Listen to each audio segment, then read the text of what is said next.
What is going on, people? If you couldn't tell by the title, I'm here for another top five. I enjoy doing the top five horror movies you must watch. I'd say go ahead, check that out if you haven't. I'll leave the link to it.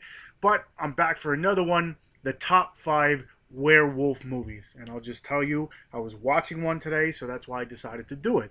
Um, you know, there are other ones that, I do have my honorable mention, but for my top five, I have, my five picked out. But what I want you to do is if you watch this entire thing, or if you choose not to, what I want you to do is in the comment section, let me know what your top five are. Kind of interact, or if you want to, make a video as well for your top five werewolf movies. Um, I got a couple honorable mentions. Let me get into those first. This first one I recently got. I've had my eye on it for the longest time, and I picked it up. It's all right. Not the best thing I've ever seen. It's like a spoof of a werewolf movie, if you want to call it. Uh, Big Bad Wolf. This and the other movie I'm about to show are the only two that I believe that the werewolf actually talks. Like I said, I saw this and the werewolf is actually talking. It's got like a spoof thing to it. It's all right, not the best I've seen, but it's worth a watch. This one came out last year. I think they're coming out with a sequel to this, and that's Wolf Cop. I remember the first time I watched it, I didn't really like it too much. Then it was started growing on me, as one of those, indie cult horror. It's going to be a classic, I think. Wolf Cop, if you haven't seen it. And the only reason this is off the list of my top five is because the Wolfman and Werewolf, he's in it, but he's not the main part of this movie, and that's Monster Squad. If you haven't seen it, Wolfman's got nards kind of deal. So Wolfman does make an appearance, but he's not the mainstay or the main part of this movie. So that's why it's not in my top five werewolf movies. If, he was in there for longer, maybe it'd be considered, but this is, one of my favorite movies of all time. But it's just not my top werewolf movie because, again, he's not, in it fully. It's not about him kind of deal. So, Monster Squad. So let me get into the top five, my top five werewolf movies. The first one came out last year. It got released this year. It's directed by Paul Hyett. Again, hopefully, I probably messed that name up. It's written by Mark Huckerby and Nick Ostler. It stars Ed Shiplers. Again, probably horribly kill that name. Holly Watson, Shauna Macdonald, among many others. And that movie is Howl. Like I said, it came out earlier this year. Well, it got released in 2015 or made in 2015, released this year. Pretty much, it's a group of people stuck on this train, and they're now getting attacked by a creature that they don't know what it is, but eventually find out it is a werewolf type of thing, where people start getting killed and all of a sudden transforming into said creature, werewolf, whatever you want to call it. So it's definitely an interesting spin on it. I believe it's from England or something. The people have some accents and everything, but it's definitely a pretty cool movie. That's why it jumped up to one of my top five movies. So if you haven't seen it, definitely check that one out. This one's been around since 2000. It's written and directed by John Fawcett. Also, one of the writers is Walton. It stars Emily Perkins, Katharine, Isabelle, Kris, Lemche, among many others. And that one is Ginger Snaps. They do have three of these movies: Ginger Snaps 2, and then Ginger Snaps new line or original line. I forget what it's actually called. It's like a prequel, but pretty much what it is Emily Perkins and Katharine Isabelle are two sisters that are pretty much, like death obsessed, if you want to call it. They take these weird pictures of themselves. They, just are so obsessed with death kind of deal. And at one time they decide to, take a photo shoot somewhere they shouldn't. And Katharine Isabelle's character gets attacked by a werewolf, and this is one of the only ones where I've seen, a woman or a girl get attacked by a werewolf. And she turns, and then she's, still, her and her sister are still close, but then she's trying to, kind of subside the whole werewolf effect, but you know it's very hard to. So I'd say definitely watch this one and then watch the others because, like I said, there are three. It's a lesser known. I mean, I think by now it's a cult hit, but for the longest time, no one really knew about it. But that's Ginger Snaps. This one pretty much, you know, kind of started it all, started the craze. It's a universal monster, directed by George Waggner. It's written by Curt Siodmak.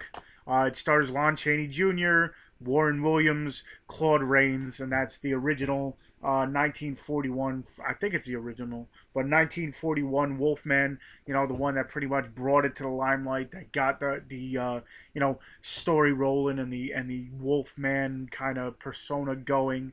You know, it's the original black and white, you know, clear cut story where the guy gets attacked by a werewolf, turns into a werewolf. Everybody's after him. You know, this one's a little bit different. You know, now he's kind of running for his life as opposed to, you know, killing off too much. It's not like the updated ones where you see gore and rip effects and everything. It's more, you know, the universal monsters, like very low key kind of deal. But it definitely was the one that got the whole ball started, the ball rolling, should I say. This one I remember caught me off guard. My buddy actually years and years and years ago definitely told me about this one. It was made in 2002, came out in that. It's written and directed by Neil Marshall. It stars Sean Pertwee, Kevin McKidd, Emma Cleesby, again horrible with names, among many others. And this one is Dog Soldiers. Pretty much it's a group of military men in Scotland that end up getting kind of stuck in this house. They went for, you know, a routine exercise, and they didn't realize they were put into this area, and in this area was werewolves. So now it's pretty much the military versus these werewolves and everything. Let me just say, oh look, sausage. If you've ever seen the movie, that is probably one of my favorite scenes. But Dog Soldiers, this one definitely caught me off guard. You know, it's definitely one of the better werewolf adaptions, I guess you want to call it. The scenes and everything were great. I have to revisit this because I haven't seen it in a long time, but definitely Dog Soldiers. And this is the thing that actually got me going. This is, you know, what I watched today that, you know, got me into the whole werewolf thing and made me make this whole top five. And that's An American Werewolf in London. I bought this from my buddy, this nice steel case. But it's written and directed by John Landis, who, you know, was more known for his comedies back then. It stars David Knighton, Jenny Outger, Joe Belcher, among many others. Pretty much what this is two American college students. They end up going, you know, for a tour of Britain, and they end up going into this, what do you want to call it, bar, and, you know, the patrons look at them very funny and everything. They're doing their own thing, and they notice something on the wall. The one kid, he's like, you know, what does that symbol mean on there? And they kick him out of the bar, and little do they know what they're walking into. They get attacked by a werewolf. The one guy dies, the other guy lives, and pretty much throughout the movie, his buddy's coming back and telling him, listen, you got bit by a werewolf. You got to kill yourself to make sure nothing else happens. You are the one now that can, you know, end it, kind of deal. He doesn't heed his warning, and pretty much throughout the movie, he you know, is kind of, you know, going through. He falls in love with the nurse and everything, but every once in a while he turns into this killing machine, or I guess you can call it that. But, you know, I'd say this definitely has the best. If you haven't seen it, I don't know what you're waiting for, but this has the best werewolf transformation I think I've ever seen, especially for 1981.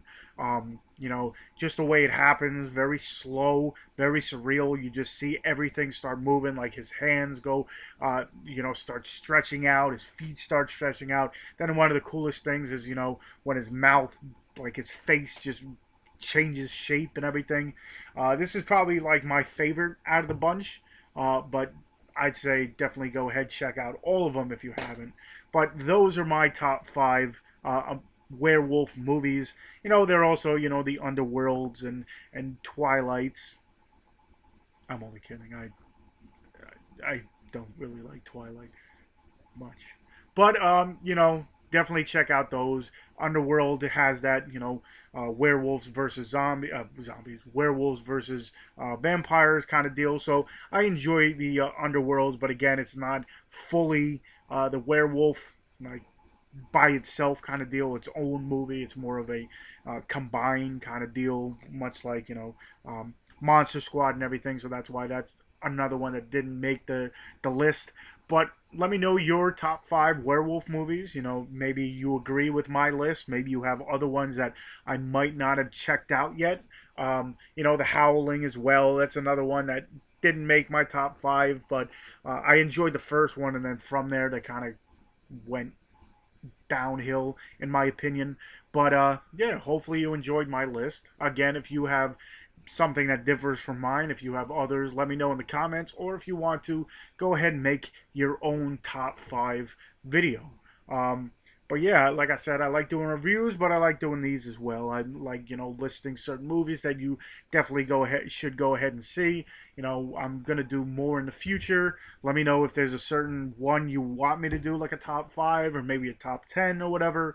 But yeah, again, hopefully you enjoy this stuff. If you do, give me a thumbs up. If you haven't already, subscribe, share it with your friends, share it with your peers, share it with your family and your loved ones and everything. And yeah, again, I do have a Instagram, Tony's Movies, which I'll leave the link in the bottom.